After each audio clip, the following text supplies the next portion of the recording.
El Arranque, donde todas las voces se pueden escuchar. El Arranque, diversidad de opinión para que saques tus propias conclusiones.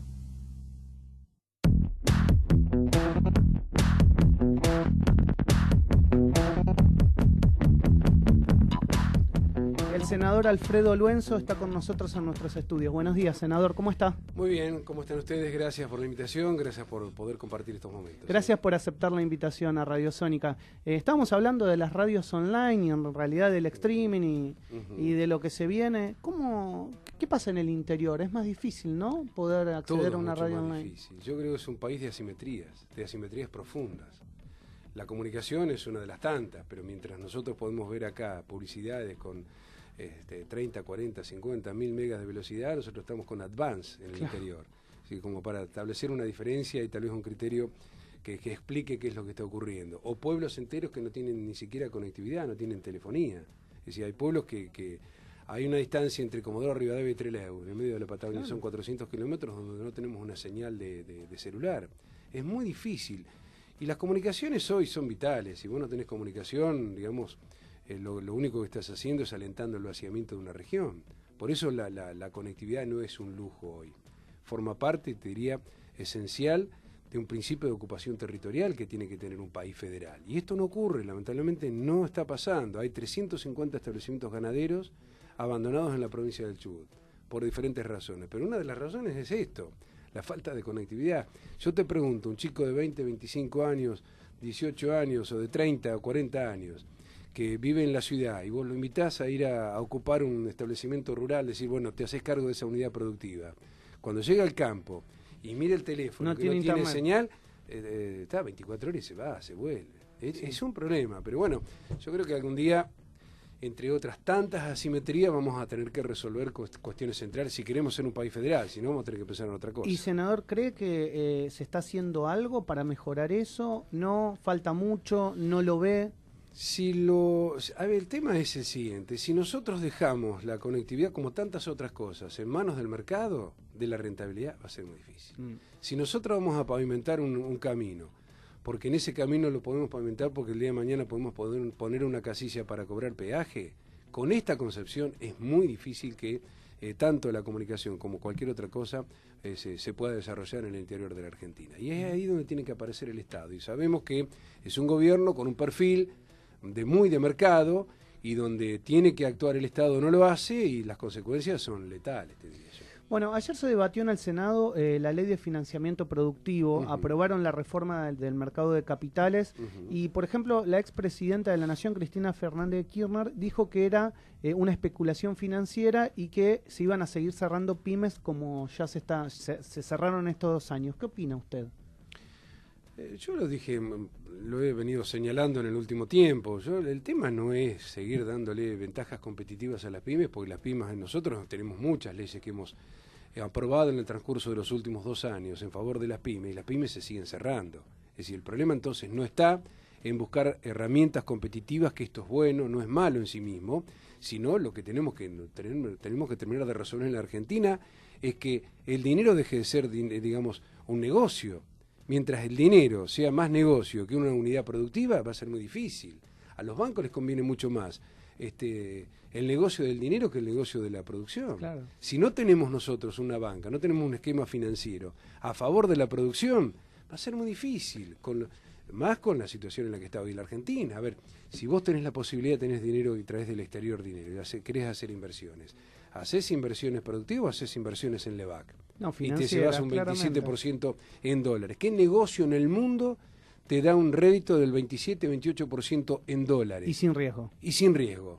Sin riesgos. Sin estar sentado en una computadora paseando por el mundo.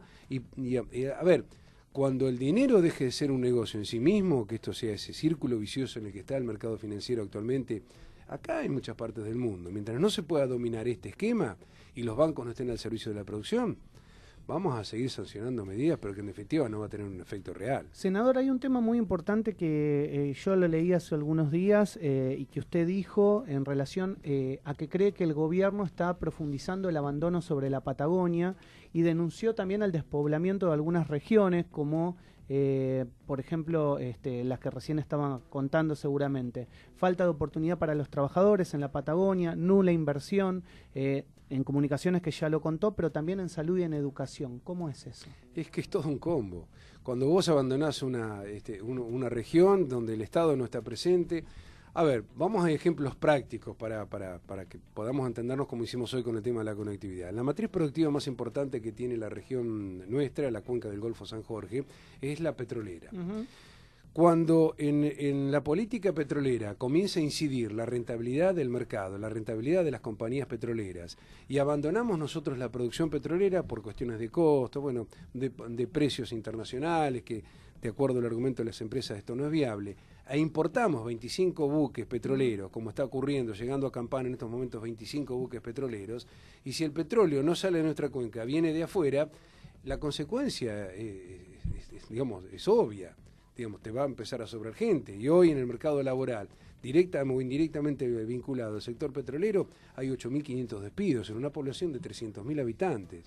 Las industrias textiles han desaparecido todas en la Patagonia Argentina. Todas, prácticamente todas. Y seguimos, y mientras tanto, fíjate vos las contradicciones de un modelo, digamos, que nos remite a cuando exportábamos cueros salados del puerto de Buenos Aires. Seguimos exportando lana sucia de la Patagonia Argentina. Es una de las fibras más buscadas en el mundo, del merino australiano, que es nuestro recurso, uno de los tantos recursos que tenemos. Ahora, si nosotros a la producción primaria no le damos valor agregado, ni siquiera vamos a poder comercializar con Europa, porque ¿qué nos ha dicho Francia cuando fuimos a negociar en el marco de la Organización Mundial de Comercio? Es decir, Francia ha dicho, yo voy a defender a mi pequeño y mediano productor, yo no voy a traer ni sus carnes ni sus cereales, porque primero está mi gente, primero está el campo, primero está el sector agropecuario, a él voy a defender. Digo, si querés te vendo valor agregado, ¿cómo nos hacen los chinos? Nosotros mandamos hoja y nos mandan estas cositas, que las podemos hacer acá a la vuelta. ¿Cómo se entiende, digamos, esta situación que muchos de los que vienen a la radio claramente nos las vienen describiendo, y además se entiende también en el mal humor social que ha cambiado desde mi punto de vista? Pero el gobierno dice que seguimos creciendo y que vamos a crecer. Entonces, ¿cómo se entiende esta realidad paralela entre la que dice el gobierno y la que por ahí muchos describen? Yo creo que es una estrategia comunicacional, es decir, como digamos, el juego del enloquecedor y el enloquecido, digamos, es esto. Te hacen creer algo que en definitiva, o te dicen algo y comenzás a dudar. Bueno, pero entonces el equivocado soy yo, me está haciendo mal a mí, no al resto de la gente. En una cultura del individualismo que es muy fuerte, digamos, hemos profundizado la cultura de la individualidad. Esto no es un problema nuestro, es un problema que está ocurriendo en el mundo. Sí. Basta leer a Bauman hace 20 años atrás, cuando comenzó a describir la modernidad líquida y lo que pasaba en el mundo, en las relaciones, en los vínculos y en todo esto, para entender en qué cultura nos estamos moviendo. Y creo que, digamos, en el marco de esta cultura es donde se está actuando en el marco también en la acción política, en la acción psicológica. Es decir, nos va bien, vamos para arriba, vamos creciendo, y vos salís y hay negocios cerrados, gente en la calle, más pobreza. En serio, entonces el equivocado soy yo. Y esto genera hasta, te diría yo, hasta ciertos desequilibrios emocionales en algunos, donde no te podés reponer. Digamos, al único que le va mal es a mí. Es un problema, es profundo, digamos. Y creo que esto está perfectamente diseñado, esto no es al azar. Digamos, si hay algo que le tenemos que reconocer al gobierno, es su estrategia comunicacional, que es extraordinaria, es fantástica. Digamos, yo nunca vi, digamos, algo mejor montado en materia de política comunicacional como la que hace este gobierno. Realmente yo creo que es para imitar, no para hacer las mismas cosas, sino para hacer otras, ¿no? Un poco más saludables para la vida de la sociedad. Pero para tomar la comunicación. Creo que como técnicamente, digamos, ellos obviamente, ellos leen mucho Harari, me parece, o Durán Barba, creo que es un pensador en el terreno de la comunicación, del que han aprendido y mucho, y realmente aplican esos conceptos, ¿no? Me gustaría preguntarle, porque le contamos a nuestra audiencia que el senador integra la comisión bicameral que va a investigar sobre el Ara San Juan, lo sucedido con nuestro submarino Ara San Juan. Ayer escuché por primera vez a la senadora Magdalena Odarda abriendo la posibilidad y diciendo tenemos que investigar la información que dio el jefe de gabinete en relación a la posición que había sido tachada, lo hemos explicado en este programa, y que tal vez el submarino estaba en la zona de exclusión. ¿Cuál es el pensamiento? ¿Qué pasó con el Ara San Juan? No sé, la verdad que estamos todos muy consternados con lo que venimos escuchando en los últimos días. Yo creo que, a ver, hay que asumir la responsabilidad del manejo de la información en principio, porque o desapareció a 444 metros de profundidad, estalló de acuerdo a un informe internacional, porque nosotros ese informe realmente vino desde el exterior, la Argentina no dijo si esto era verdad o no era verdad, en qué se sostenía esa versión. Hay un escenario complicado, yo siempre dije, a mí me llamó poderosamente la atención que 24 horas después de la desaparición o de perder el contacto con el submarino estaba la OTAN en el Atlántico Sur. Claro. Es decir, no es un dato menor para analizar. Lo que creo, y esto por respeto a la memoria de los 44 tripulantes, por respeto a la familia, lo que hay que analizar todas estas versiones, ver si realmente se pueden sostener con algún elemento, si hay algo que pueda sostener, si es verdad que estaba cerca de Malvinas o no, si es verdad que lo perseguía un helicóptero de la Marina chilena, si es verdad que era perseguido por un barco, porque también se dijo, un barco chino, digamos, lo estuvo persiguiendo. Bueno, hay demasiadas versiones, y a veces cuando hay tantas versiones, inclusive algunas desde el propio oficialismo, yo comienzo a dudar, digamos, qué es lo que se quiere esconder realmente. Claro, pero el dato del jefe de gabinete entregando ese informe y después diciendo que tenía que ir a la basura... Sí, pero a veces yo siento que son maniobras de distracción, pero estoy haciendo un ejercicio nada más intelectual, ¿no? Esto no está atado a ninguna otra sospecha con datos certeros que yo pueda tener. Lo que hay que hacer es mucho respeto, no politizar el tema, porque me parece que el error que podemos cometer es, como alguien dijo en la constitución de la comisión, esta es un marco de investigación de carácter político. Bueno, la verdad que lo que hay que hacer es una investigación para saber cuál es la responsabilidad de cada uno en las actuaciones que han tenido alrededor de las decisiones tomadas con el submarino, pero de ahí digamos, yo no creo, en todo caso, ¿habrá una acción política una vez que la justicia determine qué es lo que efectivamente ocurrió? Porque si no, nosotros estamos desconociendo la actuación de la propia justicia. Este es un tema muy delicado. Yo creo que no tenemos que... porque esto hay que ser cuidadoso, porque corremos el riesgo de seguir sumando confusión y angustia a los familiares. Porque si un día le decíamos que estaba cerca de Malvinas, otro día que fue un chino, otro día que fue un barco británico, otro día...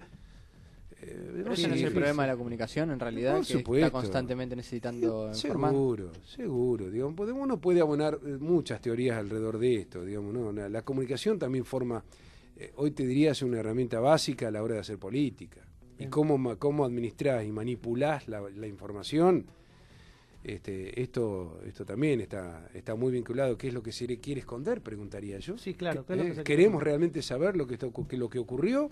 ¿O son todas maniobras de distracción? ¿Cree que desde el oficialismo se desentendieron de responsabilizarse? No, sería una irresponsabilidad de parte decir que el oficialismo se desentendió o quiere decir algo distinto a lo que está diciendo, o que en realidad se abonan teorías que no tienen nada que ver con lo que efectivamente ocurrió.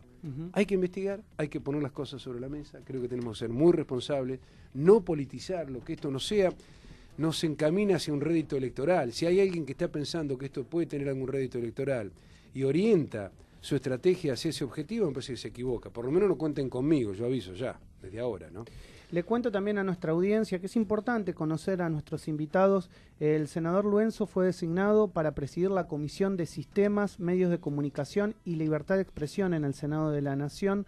Me gustaría preguntarle sobre su opinión de qué pasa con los medios públicos, que obviamente están, de alguna manera, se viene diciendo, en conflicto permanente con los trabajadores, mucha gente en situación precarizada. ¿Cómo ve su visión de los medios públicos en Argentina hoy? A ver, creo que el análisis que uno puede hacer de los medios públicos en Capital Federal es muy distinto al que podemos hacer en la Patagonia. Bien. Y me remito a ver algunos ejemplos que a veces es más sencillo poder explicar. Nosotros tenemos extensiones donde un pueblo está a 400 kilómetros. Sí. Nosotros que conocemos algo de medios, una FM no tiene la posibilidad en la Patagonia, más con la topografía que tenemos nosotros, de un alcance de 50, 60 kilómetros, no más que esto. El resto es territorio vacío desde el punto de vista de la comunicación. Y si nosotros no tenemos una señal de AM, como pasa, por ejemplo, en Comodoro Rivadavia, en toda la cuenca del Golfo San Jorge, No se puede llegar. no podemos llegar a ningún lado. no llegamos a no tenemos comunicación. Y esto también es un mito de soberanía. Y hoy nos encontramos como LU4 en Comodoro, como Radio Nacional, como FM Nacional, como Alfa FM, que depende también de las políticas del Estado, es una FM del Estado, que repiten la misma señal casi gran parte del tiempo, la señal que se emite desde Capital Federal. ¿Qué quiero decir con esto? Que tiene que haber una comunicación pública del Estado al servicio del federalismo, al servicio del país. Y esto es lo que no está ocurriendo. Después está la otra cuestión, que yo entiendo y hay cuestiones que tenemos que nosotros analizar.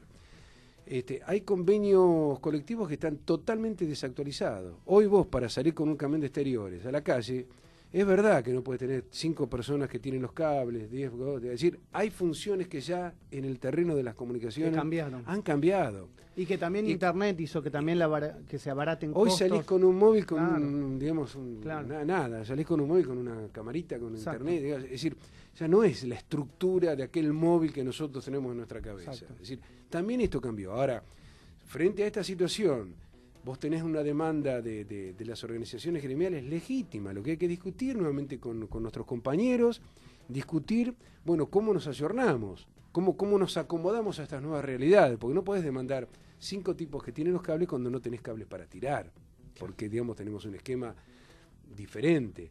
Es decir, hay razones que van confrontando y que hay que resolver. Razones que tiene el Estado, pero razones también, como las que te acabo de mencionar, que nosotros no podemos desaparecer en lugares estratégicos. En las fronteras, la voz del Estado Nacional no puede desaparecer. Es una cuestión de soberanía. No pueden desaparecer ni en el norte, no pueden desaparecer en el sur. Hay alguien que por ahí se le ocurrió en Capital Federal que nosotros allá en la Patagonia nos comunicamos desde el campo con lo que se denominamos el mensajero rural. Ciudades o pequeños poblados que no tienen internet, que no tienen teléfono, no tienen nada. La resolución que alguien imaginó acá en Capital Federal es que ese poblador rural, para que le emitan su mensaje, lo tenían que mandar vía email. Bueno, a ver, vamos, repasemos, a ver, ¿a qué nos estamos refiriendo? Es decir, hay 2 Argentinas, hay 2 países, o 3 o 4. Me gustaría aprovecharlo y preguntarle por qué piensa de la libertad de expresión en Argentina. ¿Cree que ha mejorado en este tiempo, ha empeorado, sigue habiendo discrepancias y diferencias entre los medios según quién lo maneja, según la línea editorial? ¿Usted siente que si quiera hablar o decir algo en un medio lo puede hacer abiertamente, lo condiciona esa línea editorial que tiene el medio? Yo creo que hay un fuerte disciplinamiento y no voy a caer en la tentación de decir que el Estado paga para comprar opinión, porque también lo puedo decir de los sectores privados, también pagan para tener opinión. Es decir, no es una cuestión que el Estado paga, sino también una cuestión de que el privado también paga para tener una determinada mirada del periodista. El tema está en la conciencia de cada uno de nosotros, claro. Está en la conciencia de quien está frente a un micrófono. Y a partir de ahí podemos discutir libertad de expresión en la República Argentina. Yo lo que creo que hoy está mucho más en juego la libertad de empresas que la libertad de expresión. Vos me dirás, bueno, digamos, nosotros tenemos libertad de conciencia y si no nos gusta una línea editorial nos podemos ir. Y a veces cuando tenés una familia, cuando vos sos un laburante, digamos, es fácil decirlo. Por eso yo no le quiero caer, digamos, a algunos colegas, a algunos compañeros que realmente les cuesta y mucho trabajar, les cuesta y mucho, es difícil meterse en el mercado periodístico, es muy difícil, es muy complicado, y si a esto vos, digamos, vas a comenzar a discutir libertad de conciencia, no digo que no la tenemos que tener, yo creo que hay límites para todo, pero no seamos tan exigentes, y la libertad de expresión no es un problema del Estado es de todos. En días futuros se va a tratar el desafuero de una compañera suya y expresidenta, Cristina Fernández de Kirchner. ¿Usted tiene una posición tomada al respecto ya de cómo va a votar? Sí, absolutamente. Yo creo que mientras no existe una condena, por lo menos yo voy a votar en contra del desafuero. Pero no es por Cristina. Es porque, digamos, nos tenemos que ajustar a las leyes. Está ajustado a derecho.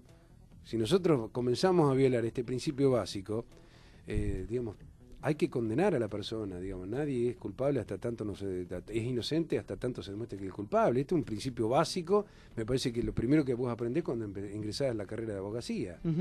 Y sin embargo hay gente presa que no tiene condena.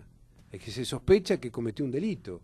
Me parece que es un pésimo mensaje de la política, es un pésimo mensaje de la política, lamentablemente en una justicia, no digo toda la justicia, pero que está altamente politizada antes y ahora, y digamos, y opera en función de los vientos que corren. Y esto está mal. Por eso, a ver, te voy a poner un ejemplo concreto. Estamos hablando del desafuero de Cristina. Nosotros tenemos también un compañero de bancada, como es el expresidente Carlos Menem, que tiene dos condenas en firme. Exacto. Hay una apelación a una tercera instancia sí. que todavía no se resolvió. Y sin embargo ha sido reelecto el expresidente hace unos meses atrás y tienen dos condenas en firme. ¿Cómo puedo yo permitir el desafuero de un compañero de trabajo, de un dirigente político, cuando todavía tiene todos no los hay claro. tiene todas las instancias todavía instancias para poder determinar si es culpable o es inocente? Yo digo, si nosotros nos respetamos esto, la presunción de inocencia, que es un principio básico, digamos, ponemos en riesgo todas las libertades individuales, estamos todos en riesgo, si nos colocamos todos bajo sospecha, todos corremos riesgos. Digamos, y esto no me parece que está, y no, insisto y lo quiero dejar perfectamente en claro.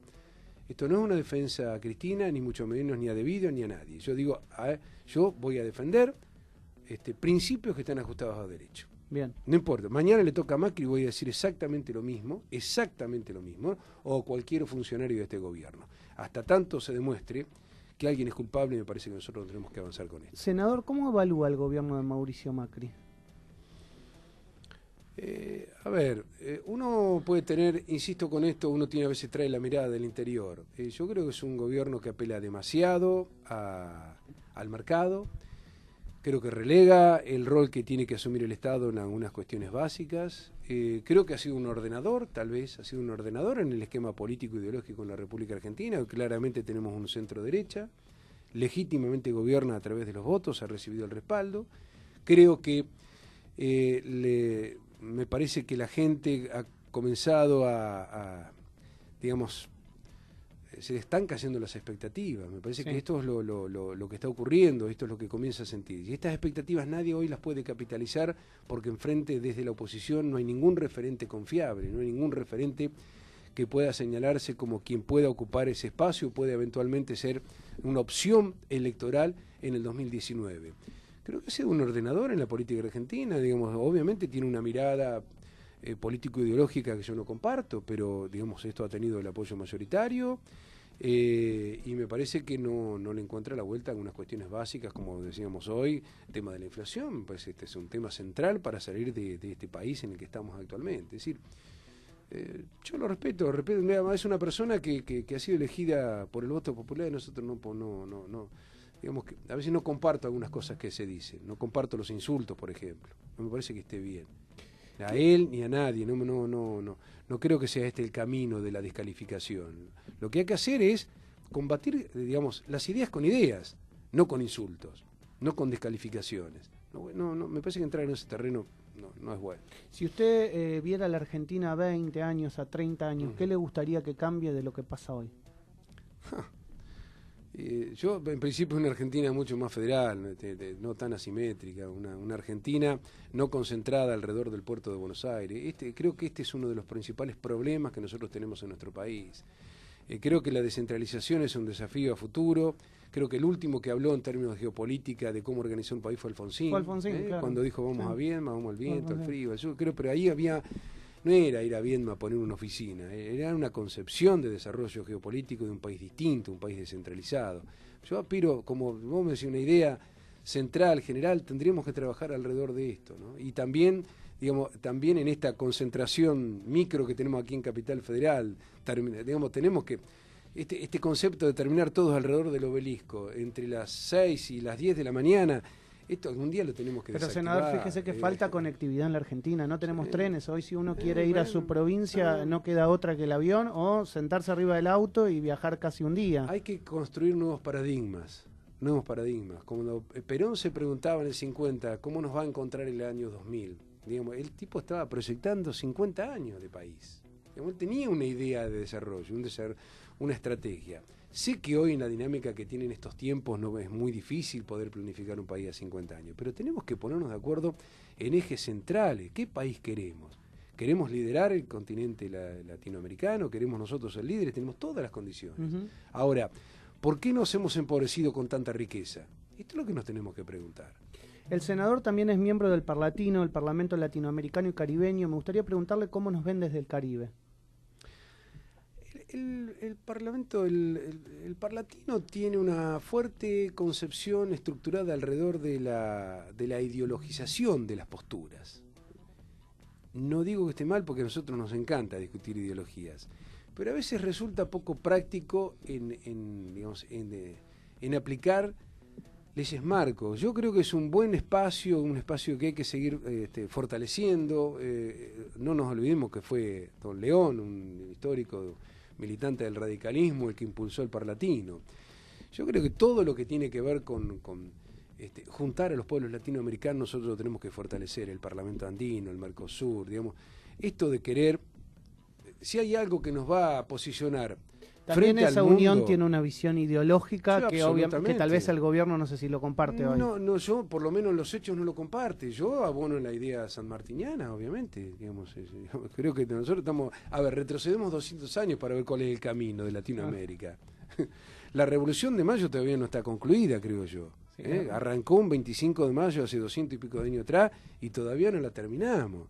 Me parece que si no terminamos en algún momento de agotar todas las instancias que nos proponía como desafío de país y de continente la Revolución de Mayo, con esos principios revolucionarios todavía hoy están pendientes. Estamos en el 22 de mayo, me parece.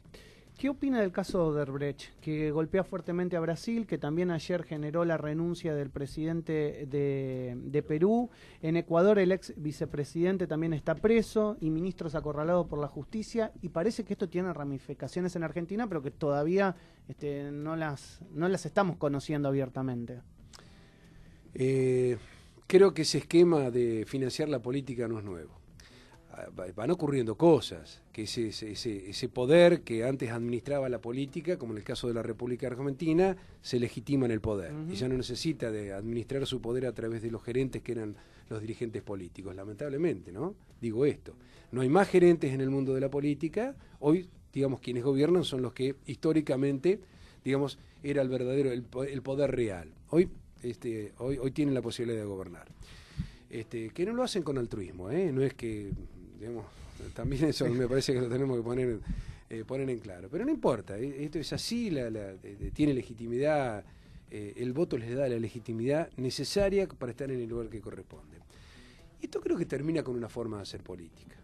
Digamos, pero en esto, cuando hablamos de corrupción en el mundo de la política, yo digo, ¿quién corrompe? ¿Quién corrompe? Porque esto es lo primero que tenemos que hablar. Acá el mostrador tiene dos lados.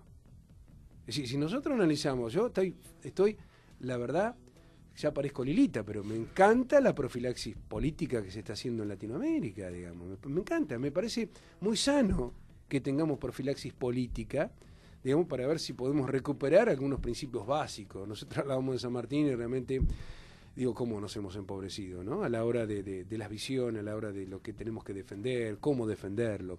Pero yo creo que es muy bueno, es necesario, es saludable lo que está ocurriendo, y ojalá que esto no sea solamente un caso tan emblemático como de Odebrecht, sino tenemos muchos otros más pequeños, a nivel regional, a nivel local, a nivel país. ¿No le da la sensación que, por ejemplo, a nivel internacional algunos parecen tener un poco más de hidalguía y dan un paso al costado? Y acá, por ejemplo, en Argentina tenemos el caso de Arribas, que ha sido nombrado y ni siquiera está diciendo, bueno, doy un paso al costado por lo menos para dejar mis influencias y que me investiguen, ¿no? Ahora, ¿este es un problema de Arribas o de quien sea, o es un problema de la justicia? Porque cuando hablamos de la política, hablemos de la justicia también, porque si no es muy difícil. Es muy difícil. Yo creo que acá hay, y no hablo de la justicia, yo creo que el 80-90% de la justicia en la República Argentina es gente muy digna, gente que trabaja, pero hay algunos jueces o algunos fiscales, o algunos que no pueden explicar su patrimonio. Claro. Digamos, vos mirás los salarios, no pueden explicar, digamos, ¿de dónde surge todo esto? Hay cosas que son poco creíbles, pero el tema no está en quién tiene que ser investigado y la actitud que tiene que tomar. El problema está en que si los poderes realmente hoy serían independientes, la situación de muchos funcionarios sería totalmente distinta. Es decir, el tema es que hacemos justicia con quienes gobiernan una vez que están fuera del poder. Miremos lo que está pasando.